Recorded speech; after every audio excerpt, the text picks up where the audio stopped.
नागपूरच्या महापौर पदासाठी काँग्रेसकडून सुद्धा उमेदवारी अर्ज दाखल करण्यात आलेला आहे आणि ॲडव्होकेट स्नेहल ठाकरे यांनी उमेदवारी अर्ज दाखल केलेला आहे। तर काय सांगाल, भाजपकडे बहुमत आहे, तुम्ही पण उमेदवारी म्हणजे निवडणूक होणार नक्की? नमस्कार, मी ॲडव्होकेट स्नेहल बंडू ठाकरे। मी आत्ताच महापौर पदासाठी नामांकन अर्ज दाखल केलेला आहे। जरी आमच्याकडे संख्याबळ कमी असलं तरीही आमची लढण्याची तयारी आहे आणि निवडणूक आहे तर निवडणुकाला समोर जाणं हे आमचं काम आहेच आणि विरोधी पक्षात आम्ही असल्याकारणाने आम्ही जिथे जिथे गरज पडेल तिथे तिथे आम्ही आवाज नक्कीच उचलणार आहोत आणि वरिष्ठांनी आणि पक्षनेत्यांनी आम्हाला जो आदेश दिला त्या आदेशाचं आम्ही नक्की पालन करू आणि त्यांनी आमच्यावर जो विश्वास टाकला त्या विश्वासाला आम्ही खरे उतरू। उपमहापौर पदासाठी सुद्धा उमेदवारी दादा, तुम्ही उमेदवारी अर्ज दाखल केलेला आहे, काय नेमकी भूमिका? आमची भूमिका एकच आहे, जनतेच्या प्रश्नाला सोडवण्यासाठी आम्ही निवडणूक लढलो होतो आणि आम्ही ते निवडणूक लढून जिंकल्यानंतर काँग्रेस पक्ष एक संघ राहून आम्ही जनतेच्या प्रश्नाला मार्गी लावण्यासाठी एकनिष्ठपणे काम करण्यास तयार आहोत। हा मेसेज देण्यासाठी आम्ही निवडणूक लढून राहिलेलो आहोत की भैया आम्ही जनतेच्या प्रश्नाला कुणालाही इथे मनमानी करू देणार नाही। 15 वर्ष अनेक लोकांनी इथे मनमानी केलेली आहे, परंतु ह्या निवडणुकीच्या माध्यमातून आम्ही त्या लोकांना सांगू इच्छितो की कुणाची मनमानी चालणार नाही।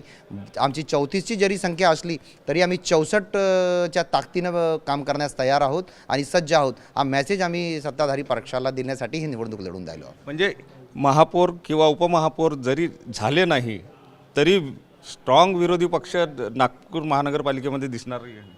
काँग्रेस पक्षाने युवकांना आणि युवतींना प्रामुख्याने तिकिटा वाटपमध्ये दिलेल्या होत्या आणि तुम्ही बघा तर 40च्या आतमध्ये म्हणजे युवा पिढी संख्याबळ आमच्या जास्ती आहे, म्हणून तसाच सत्ता पक्ष जो येणार आहे तो हादरलेला आहे आणि स्ट्रॉंग नव्हे तर जनतेच्या प्रश्नाला मार्गी लावणारा हा विपक्ष असेल अशी भूमिका आम्ही बजावणार आहोत।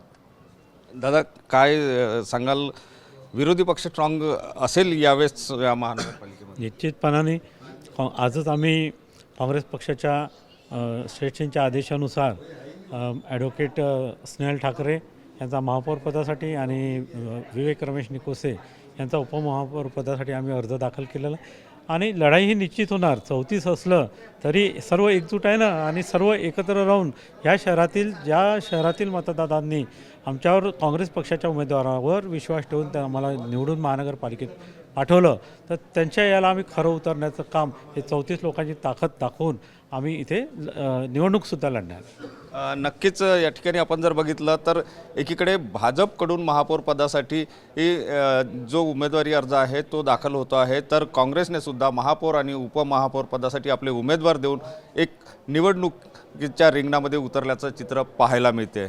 सुनील ढगे, TV9 मराठी, नागपूर।